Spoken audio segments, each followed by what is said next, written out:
Hi YouTube, I've done a few videos now on the fossils that I've collected from Bracklesham Bay.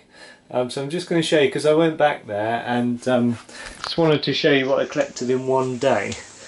So while the sun's out nice and bright, I'll just show you. So quite often when I clean them I put them on the plates like this, and because the plates are white it helps the fossils to show up a little bit.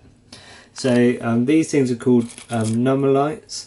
They're a type of foraminifera, which is like a sort of floating plankton, and you always find hundreds of these at Bracklesham Bay. I don't collect them quite as much as I used to, but I saw loads more than this. I could have collected, yeah, like I say, hundreds in a day. This is a shell called Venericore. I just collected this because it's a particularly big specimen. It's not perfect, but it's just particularly large. These are oyster shells, different species, like that's one species, that's another species, and that's another species, I think. This shell I can't remember the name of, but I haven't collected many examples of this particular type, so I wanted to collect a few more. This one is quite nice because it's got the hole in here that's been drilled by another snail that has made a hole in it and then sucked out all its insides. This is another Venericore shell, slightly smaller one, and then you've got these little ones as well. These are called Taratella. If you've seen my other videos then I will already have mentioned these and you'll know about them, but if you haven't seen them before, they are different species. So if you look at them, some of them have got more kind of rounded bumps along the edge, and some of them are more kind of flat and squared off, and that's how you tell the different species. Again, I just collected a small amount, trying to get ones with good points on, and quite often these are really soft, so quite often when you collect them, like on the way home and things, they break quite easily. But once you've got them on a plate like this and you've let them dry out for quite a while, they sort of toughen up a little bit. Okay, so these were the sort of the highlights of the day really. There are some bits of fossil wood which are particularly good. They got particularly good bits of texture on them. These are ray teeth, so these are from Myliabatis species, and the way you tell ray teeth, you just are looking for like black rectangles as you're sort of searching on the ground.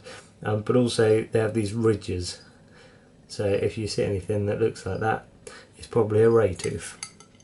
If you're really lucky, they join together. Quite often they're just in single sections like this, but if you're lucky, like that one is two joined together, and can you see on one side they're smooth and on the other side they're ridged.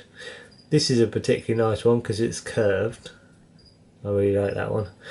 And then we've got shark's teeth.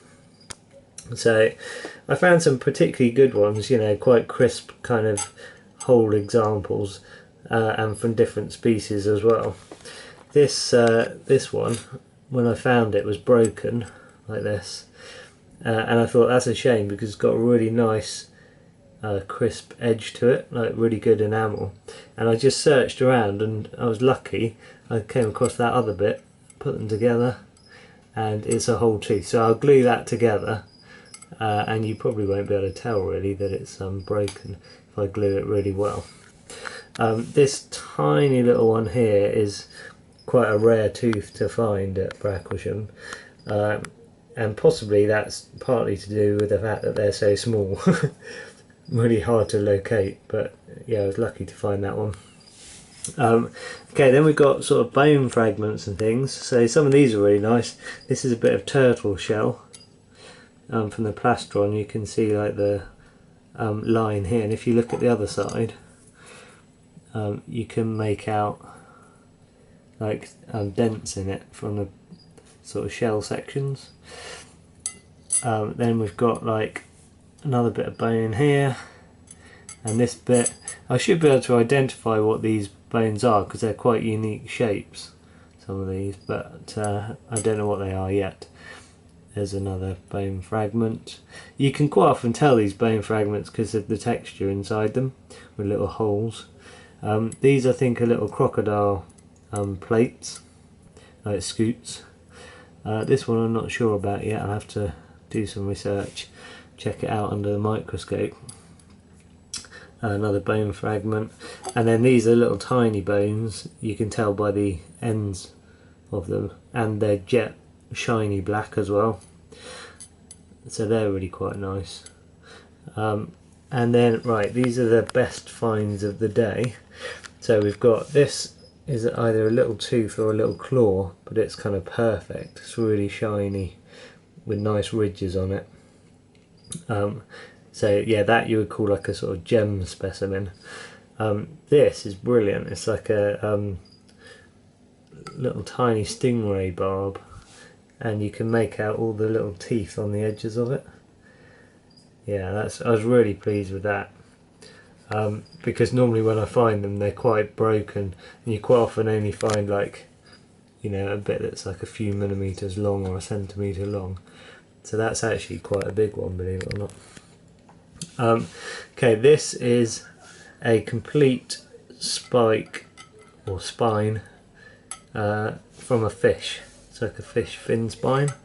That is lovely. That was my best find of the day, I would say, because normally when you find these, they're in sections. So there are a few sections here of them. That's how I normally find them, just about an inch long, where they've been broken off. You just find a bit of the tip or a bit of the middle section, and you can tell them because they've got these sort of lines on them. They're very distinctive.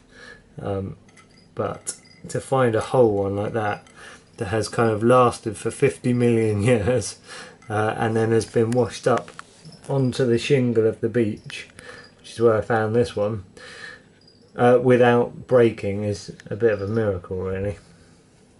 Anyway, I hope you've enjoyed watching this video. Check out my other videos on Bracklesham Bay, and also videos on other fossil locations in the UK, and also my general fossil kind of cabinets and that sort of thing. If you're into fossils, there's quite a lot there for you to see. Thanks for watching, and I'll catch you in the next video.